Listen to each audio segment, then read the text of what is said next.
Bruce, I've come to love the interviews. Ding, ding. Bruce Wolf and Sean Thompson in for Dan and Amy. Yes. Why have you come to love I just them? love them. You know, I never get a chance to talk to smart people. I'm stuck here with you. I get it. I'm kidding, No, ladies it's and okay. gentlemen. This is what I do with my wife. Well, let's bring in a smart person.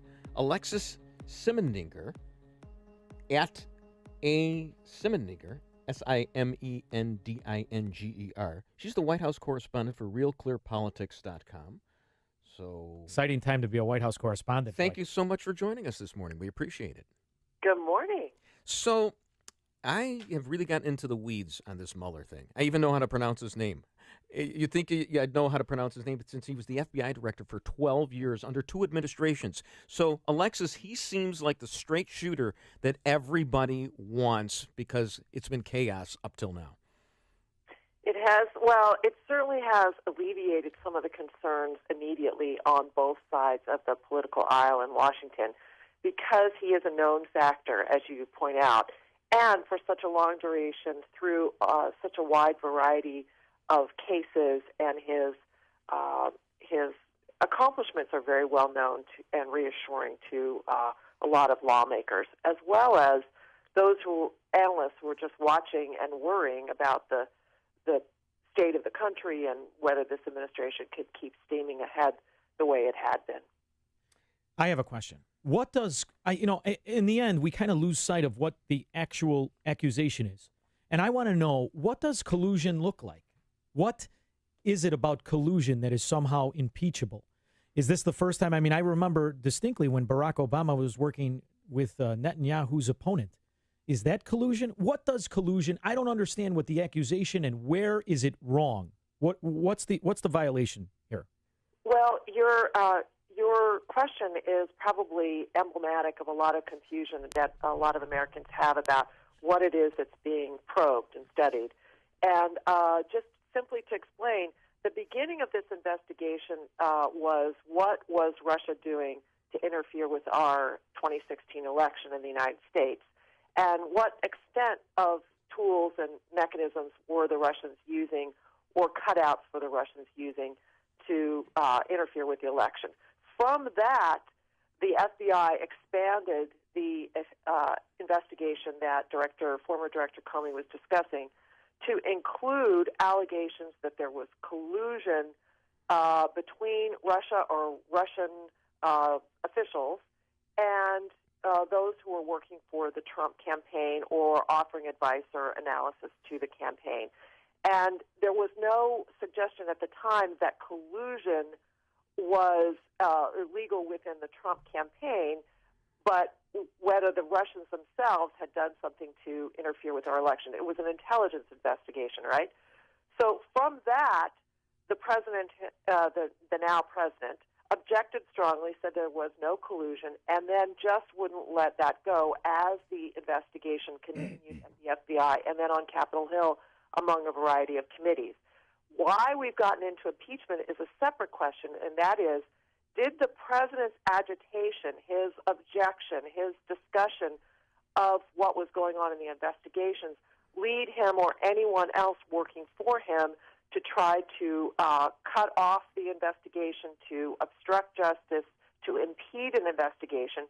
And the reason why people leaped into the breach to discuss impeachment so early is because impeachment is a political solution to a problem that is in the Constitution described as high crimes and misdemeanors and has been interpreted in the past, either under Nixon or we certainly experienced it with Bill Clinton, to be some form of obstruction, and that's why people ended up where they are now. We're talking with Alexis Simendinger, the White House correspondent for RealClearPolitics.com. Yeah, when you get to impeachment talk, I mean, that's the goal of the Democrats, but it seems like the Republicans right now actually are able to take a cleansing breath by having this guy who seems to be the straightest shooter around. I mean, one of the problems is, and we don't really have time to get into the weeds on this, you know that Mueller is tight with Comey. I mean, those two came in together and went against George Bush when John Ashcroft was in the hospital and Comey was threatening to resign over the extension of the surveillance program of terrorists. But that's getting a little bit into the weeds. One thing that I'm really concerned about, and the Republicans and the Trump administration should be concerned about, is what happens with these special counsels or special prosecutors or independent counsels or whatever you're going to call them, because you can wind up getting into a situation, for example, where you had Patrick Fitzgerald investigating the outing of Valerie Plame as a CIA agent, and it turns out that it's basically the cover-up of a non-crime. Everybody knew who had outed Plame. It was Richard Armitage, and you wind up getting Scooter Libby in jail. And these things go on, and they're a cancer on an administration. Alexis? Well, I don't want to get into the weeds too much, but Patrick Fitzgerald was a different kind of special counsel. He was actually part of the Justice Department when was assigned as a representative, an employee of the Justice Department to conduct that probe. What it is that is happening now is a regulation under the Justice Department that allows the Attorney General, or in this case, because Sessions... Okay, Alexis, if I can interrupt you for just 1 second on that.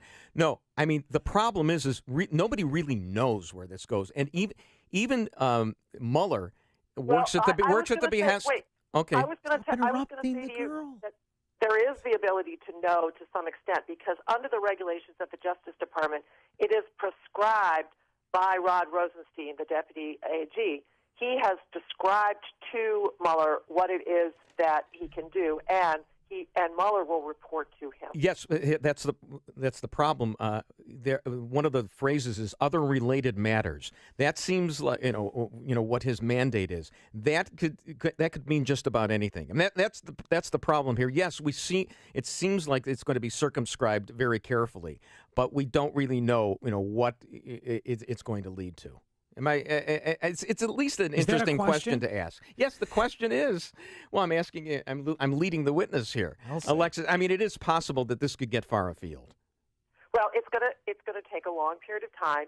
It usually takes millions of dollars, and Mueller will be able to assemble a staff, a completely independent staff, and he will be dictating to them where they go. And separately, everyone expects the FBI investigation to continue, as well as the investigations on Capitol Hill. So if you're talking about a wide spectrum of people wandering around and asking questions about everything under the sun, you are correct. All right, I have a simple question that Bruce sucked all the air out of that question. Is there an election in which Saudi Arabia has not colluded with a Clinton or a Bush, number one? Number two, hasn't Russia tried to influence one of our elections since Vladimir Lenin was standing on a soapbox? Where's the news? Where's the drama? Of course they've tried to influence in any way possible on both sides of the aisle. I still have a problem with the ultimate accusation.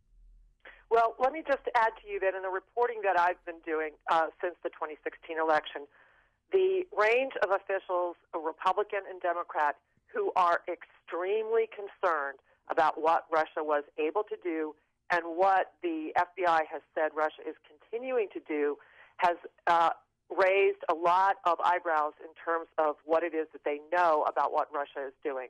So I take my cues from the alarm from those who are in the intelligence world from both parties who have said that this cannot be condoned, it can't continue, and that the United States, no matter what party, should object very strongly to what Russia is doing. Alexis Simendinger, thanks so much for joining us. We appreciate it. Thank you. Take care. Bye-bye. Alexis Simendinger, White House correspondent for RealClearPolitics.com. Now, I got to tell you one thing right here. We're going to have it out now? This is Vito Corleone talking to Sonny right now. All right, go After ahead. the meetings with the Tatagans. If I ever in front of somebody else. Yeah, exactly. well, exactly. Listen, You don't make me lose face. I told you before. Do you know how sensitive I am? I told you before I have ADD. You're going on and on. Around. I don't even know what the question was. Does anybody know what the question was, Bruce asked? It was a paragraph All of nonsense. you ask are things that make sense. All right. I ask the things about that go into the nitty-gritty, the weeds. My word. What color? Does boxers or brief, Mueller? I don't know. My God. Everything's collusion. I'm trying to These look countries smart. have been colluding. Saudi Arabia is a very good point. Who haven't they colluded with? Of course. They've given the Bushes money. They've given the Clintons money. They give everybody let me ask money. You this. Is that collusion? Why wasn't there an independent counsel for all the secret side deals regarding the Iran nukes? Why wasn't there a Come special on. counsel You're for trying to how the hang the guy. IRS was targeting the Tea Party? Why not? isn't there a limit on money? And you want and to influence. You want to talk about eliminate collusion? Eliminate the money and You wanna influence. talk Let's about- not call it free speech. You want to talk about obstruction of justice? As Andy McCarthy said in National Review yesterday, he said President Obama in April of 2016 said of the Hillary Clinton investigation, there's nothing to see here. Yeah, she was a little careless. Bango, it's done. 2 months later, what does Comey say? The exact same thing. You don't think that Comey was taking his marching orders from President I think it's a Obama here? waste. Is that any worse than what Donald Trump did with Comey? I say no, sir. Who's got the blue dress and where is Linda Tripp? And by the way, if your analogy of The Godfather is right, that makes you Don Corleone? Yeah. I don't think so, brother. Let's go to Mike from Iowa. Hi, Mike. Good morning. What do you think? She said other matters or Bruce, you said other matters in the investigation. Somebody did. I don't wondered- even know. Well, does that include the investigation into the Queen of Cackles and her court? Well, that's a very criminal- good question. That's a good question because as you broaden this investigation, and thank you so much for the call, Mike. As you broaden this investigation, what you want to look at Comey memos? Well, what about Comey's memos after Loretta Lynch met with Bill Clinton? Why is it that Comey wound up taking the matters into his own hands? Because human beings have an agenda. He has an why did agenda. he do He's this? been a Democrat. He is a Democrat. Trey Gowdy was on with Martha McCallum the other day, and when he distracted says by his hair. when he says he is referring to Comey. Listen to this. He had access to information that your viewers don't have, and they may not ever have because it is classified. But trust me when I tell you this, Martha, I know what it was. And I have been a critic of Jim Comey in the past. But he made the only decision he could have made with respect to appropriating that decision away from the Department of Justice and making the decision himself. And history will be a hell of a lot kinder to him than the Democrats were at the time. I only take away from that you're suggesting that there were more entanglements between the Clintons and perhaps the Justice Department than everyone understands. You're very perceptive. I don't know how Mueller gets from Russia to Loretta Lynch and Bill Clinton on the tarmac, but I'd certainly like to find out. Yeah, a politician that says, trust me, is like a salesman that says, I'll tell you the truth. Coming up, we'll take your calls.